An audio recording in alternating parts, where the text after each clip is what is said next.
빅테크 실적 발표가 있었습니다. 저도 시간이 없어서 완벽하게 분석은 못했는데 추후 영상에 정밀 분석 영상 올리도록 하겠고, 오늘 같은 경우는 4%가량 오르던 나스닥 선물은 2%대로 다시 주저앉았습니다.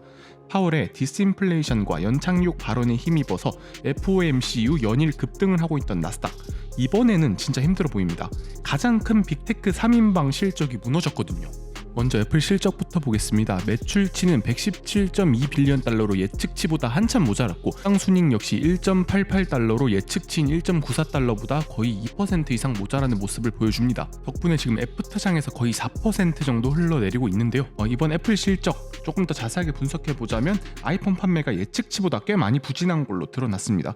최근 중국 공장 봉쇄 등으로 아이폰 14 프로 모델의 제조가 멈춘 적이 있었죠. 덕분에 아이폰 수요는 넘쳐났으나 공급이 모자라서, 그러니까 없어서 못 사는 지경에 이르렀고, 덕분에 아이폰 실적이 생각보다 조금 안 좋았던 걸로 추측이 되고 있습니다. 하지만 아이패드 같은 경우는 크게 예측치를 상회했고, 애플의 서비스 사업, 애플페이나 피트니스, 이런 게임 같은 산업이 너무 좋은 모습을 보여주었다고 합니다. 사실 이 서비스 사업이 애플의 미래 먹거리거든요. 엄청난 마진율에 아이폰이란 플랫폼으로 소비자들을 락인시켜버리는, 그러니까 한마디로 말해서 아이폰 생태계 속에 잠궈버리는 강력한 이 서비스 사업이 너무나 각광받고 있는데, 또 서비스 매출이 연간 10% 이상씩 상승하다 보니까 애플에서도 이 부분을 확실히 밀어주는 모습입니다. 팀 쿡도 어닝콜에서 서비스 부분, 이게 결국 208억 달러라는 역대 최고 기록을 찍었다라는 자신감을 내비쳤는데요. 어쨌든 아이폰 매출이 사실 대부분이에요. 지금 보면 거의 60%를 차지하고 있는데, 이게 지금 716억 달러에서 658억 달러로 크게 감소했기 때문에 결국 실적은 좋을 수가 없었습니다. 게다가 팀 쿡에 따르면 교환 문제, 그러니까 강달러로 인해서 적으로 8% 가까이 손실이 더 발생했을 것이다 라고 손실 배경을 밝혔습니다. 네, 두 번째 빠따, 두 번째 선수 구글 실적 역시 상당히 충격적인데요. 매출 같은 경우는 예측치랑 거의 다르지 않았습니다. 그런데 주당 순이익이 1.18 달러보다 한참 못 미치는 1.05 달러로 발표가 되었어요. 덕분에 애프터장에서도 마이너스 4% 이상 떨어지고 있는 모습입니다. 결국 실적의 핵심인 이 광고 부분이 박살이 났기 때문이에요. 경기 침체가 온다 안 온다고 하는 시점에 이거는 진짜 어쩔 수 없었잖아. 어쩔 수가 없는 것 같습니다. 그리고 구글의 아이덴티티는 광고니까요. 물론 구글의 CEO 순다르 파차이 같은 경우는 실적 발표 시작을 클라우드, 유튜브 프리미엄 구독, 하드웨어인 픽셀 기기가 많이 선방하고 있다라고 변명을 하긴 하는데, 그 성장이 약간은 미미한 부분이라 사실 좀 아쉬운 거예요. 유튜브 같은 경우에도 2월부터 쇼츠 수익을 지급하면서 틱톡과 제대로 된 경쟁을 보이고 있고, 최근 떠오르는 화두인 챗GPT와 같은 AI 기술과도 경쟁을 열심히 하고 있어요. 챗GPT가 나오기 전까지는 최고의 AI 기술은 구글에 있다고 믿어왔어요. 사실 오픈 AI의 챗GPT가 나오기 전까지는 최고의 AI 기술은 구글에 있다고 여겨왔어요. 논문 순위 역시 압도적 1등입니다. 그리고 글로벌 웹브라우저 점유율, 검색 엔진 점유율, 모바일 OS 점유율 등 AI에서는 진짜 압도적인 인프라를 갖추고 있는 게 바로 구글이니까요.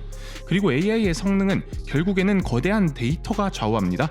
데이터가 많을수록 퍼포먼스는 좋아진다는 게 현재까지의 정설이고요.